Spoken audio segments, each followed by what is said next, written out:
Welcome back to our channel. Today we are sharing with you guys our top 10 favorite games. If you know us, you know that we love playing games every Friday night, every Saturday afternoon. Our family sits down, plays games together, and we're going to share with you our top 10 today. Let's get to it.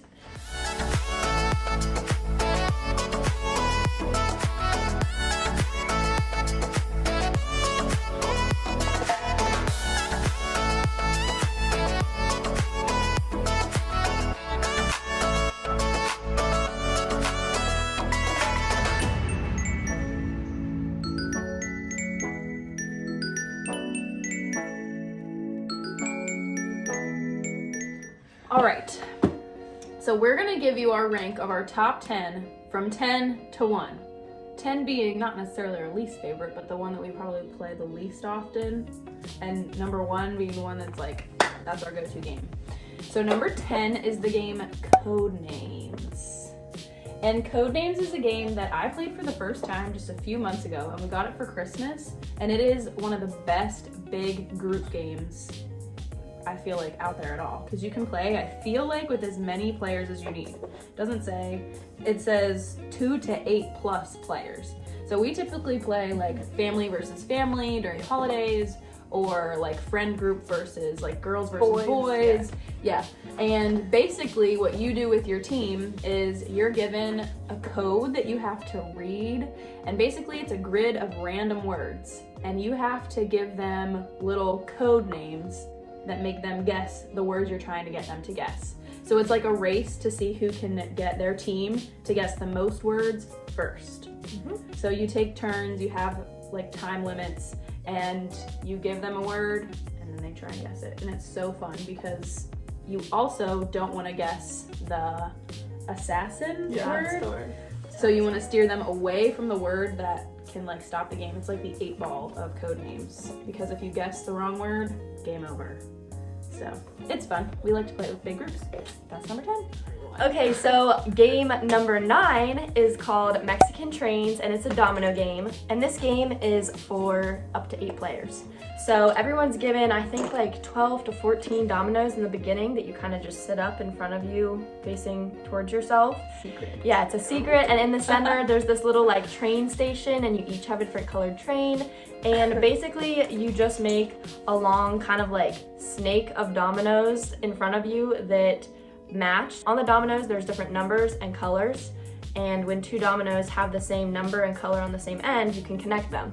So each person has to try to connect all 12 or 14 of their dominoes in front of them, making like a really long line, and whoever gets rid of all their dominoes first wins. So this is the game Parcheesi, and it's for 2 to 4 players. And this is a classic. This is a really old game. And everyone has different colored pawns, and when you roll the dice, you try to get from your start space the whole way around the board to your home space without getting captured or sent back home, and the first one to get all of their pawns back to their home space in the middle of the board wins. Yes, love it. It's very similar to Sorry. Yeah. Number 7. This is a card game that we have had for like as long as I can remember. Lots of the games that we're talking about today, we have just learned in the last year, but this one is one that we've had forever. And this is called Phase 10, but you can play it with up to 6 players. We usually play it with the whole family. Mm-hmm. And you get a deck of cards, and you have to get certain sets in each round. So say the first round, you have to get 2 sets of 3.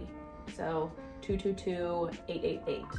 And then the next round you have to get 2 sets of 4, like 6, 6, 6, 6, 10, 10, 10, 10. Mm-hmm. And basically the first person to go through all 10 phases or all 10 card combinations wins. Because if you don't get it and somebody goes out, then you have to stay on the round that you're in. So sometimes you can stay on phase like 3 when Camille would be all the way at phase like 8, and then you have to catch up.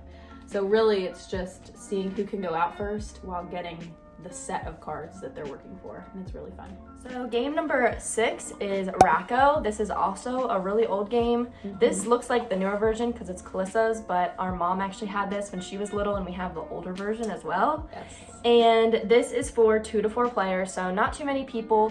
But basically, each person is given 10 cards that you put in your rack, starting from the back of the rack to the front of the rack.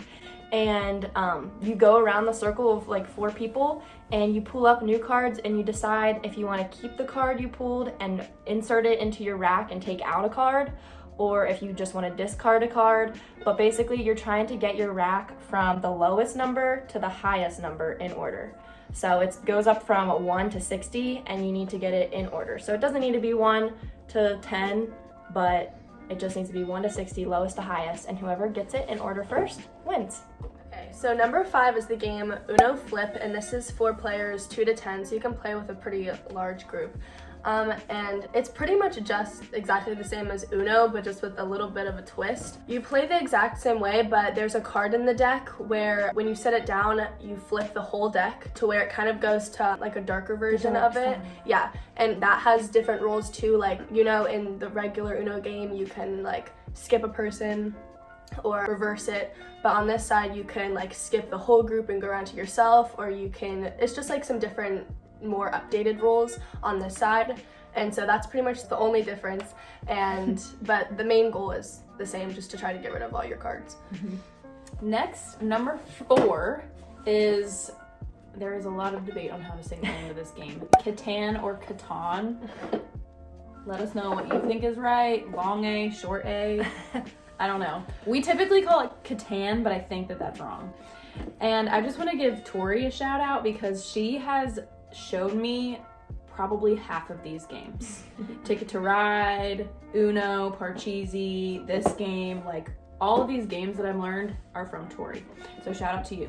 This game is a more like expensive. I feel like there's almost like a really big following of people who like to play this game like at a higher level, like very competitively. Like people have groups to play this, I think. And this is only for 2 to 4 players, so we love this game so much that we even bought the extension pack so that we could play with our whole family, because we have a family of 5. And that takes it to like 6 players? Yeah, I think it's like 5 and 6 you can play with the extension pack. But basically, you have this whole island of land as the game board, and each time you make the game board, it changes where all the different pieces are. So you can earn and settle on wheat, brick, rock, and wool. And basically you want to build up your settlements as much as possible, but in order to build up your settlements, you have to get those materials, the wheat, the brick, and all those things. So it's kind of like a strategy game. You want to, by the end of the game, have the biggest settlement on the whole board, but it's hard because other people are also trying to take their spots too. So it's just like a fun strategy game for some thinking. So game number 3 is Pandemic. You've probably seen this game if you've watched our top 5 things to do during quarantine video. We briefly described it in there. This game is for 2 to 4 players, but this is definitely a new game. Calissa got it back in March, actually, when this whole pandemic started. So it was pretty relevant, and we have played it so many times since then, and lost so many times since then. Because this game, actually, you're not working against each other. Not one single person wins, but actually you're working as a group and you're a team, and the whole team either wins or loses. So basically you're working together as a team, and there's different pawns you can be with specific powers, and you're trying to get rid of all the germs on the whole board, and it's a map of the whole world, actually. And you're trying to save the world. Yeah, you're trying to save the world from this pandemic and all the germs, and you work together to do that. And if you get rid of it all without like running out of cards or getting too many outbreaks in the world, then you win. And if you do run out of cards or there are too many outbreaks, your whole team loses. And we have lost many times. We've probably only won like 5 times. That's why it's I so really hard, like this game, but it's so because good. it's like you don't win every time. Like you actually have to try to strategize to win. Yeah. And you really have to plan ahead with your group. It's like, okay, you move there and handle that outbreak while I gather these cards to try and cure this disease. It's like, it's a lot of fun. Yep. Work together. So this is game number 2. It's called Taboo, and it's a pretty old game, and it's for 4 or more players. It's for a pretty big group, and you can split yourself in half, or you can just do like teams of 2 or teams of 3, but it has to be even among the different groups. The main goal of this game is to get your team to guess the words that are on the cards, and on that card there's a list of words that they can't say that relate to it.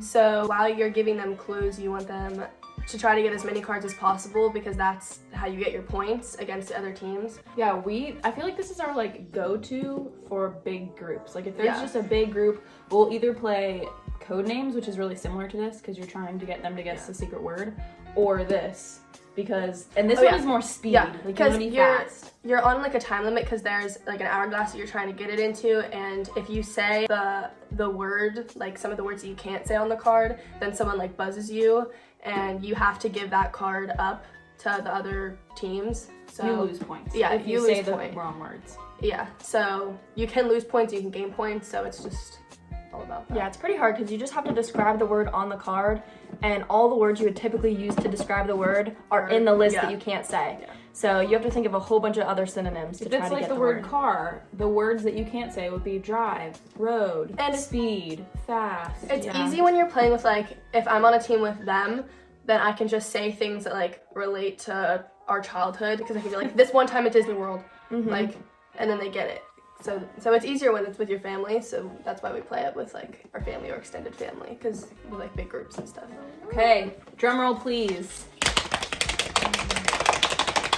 Number 1, Ticket to Ride. This is another one of those new games that I just got for Christmas that I've heard of before, but I had never played it until I got it. I was just like, I've heard this is really good, so let's try it out. And we love this game.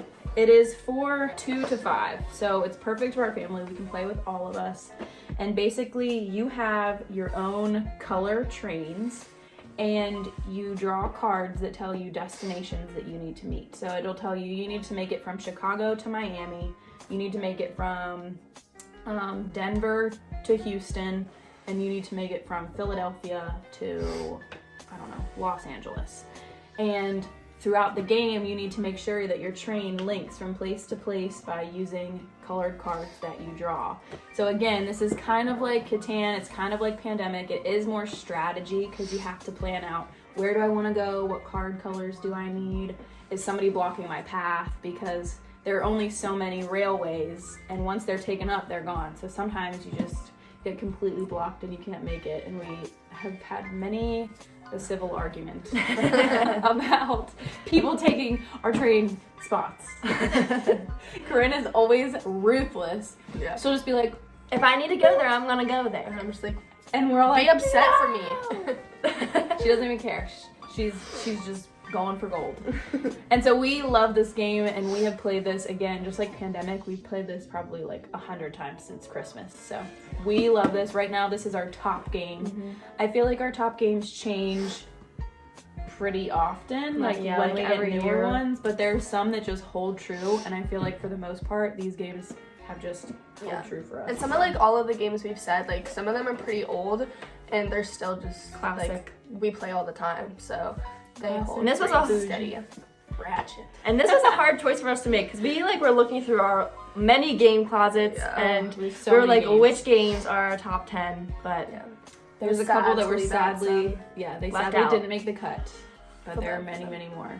So these are all games that you can find like at Target or Walmart or Amazon. None of them are super expensive. I think Catan and Ticket to Ride and maybe Pandemic, the more strategy ones are a little bit more expensive, but most of these are like not gonna break your budget and are just so fun to play with people. So I hope this helped you guys, and maybe you can find some new games to pick up around you and try with your family and friends. And thank you guys so much for watching. So hit the like button and subscribe for more videos. Make sure to comment if you have gotten or if you have any of these games at your house. Or if we should try any new ones. Oh yeah, let us know. I'm always taking game suggestions. Yes, love it. Actually, just got a new one from Tori yesterday. So.